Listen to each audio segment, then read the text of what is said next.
There are 3 levels of abundance.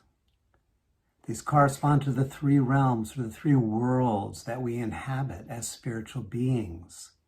We live in a primary, essential world of pure presence. We live in a secondary world that is composed of our memory tracks, of our own soul's journey through time and space, our personal memory tracks, our cultural memory tracks. And we live in a tertiary realm of this moment's embodiment in this world. And abundance flows from the primary through the secondary to the tertiary. Abundance flows from the super subtle domain of absolute presence through the memory tracks of the soul into our everyday life.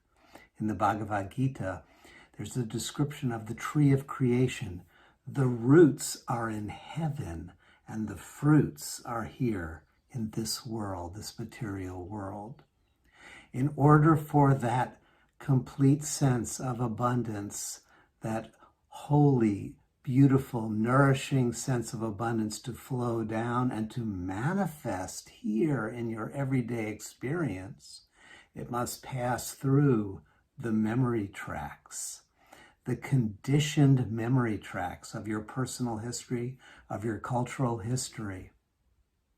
And that's why the practice of meditation, the practice of cultivating embodied abundance, begins with an attunement to the primary state of abundance that is unconditioned. Now, in some traditions, that's attuning to God. In some, it's just attuning to the radiance. However you language it, it takes you beyond words. It takes you beyond personal history and cultural history into the domain of the great fullness that is ever present.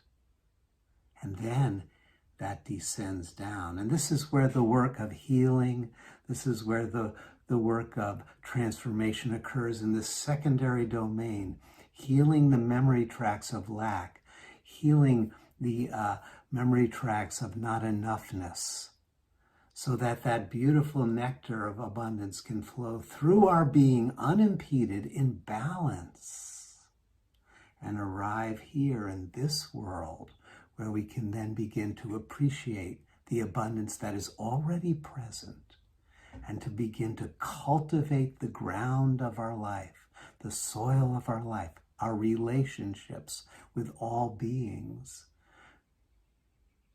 to bring forth the fruits here and now in this incarnation.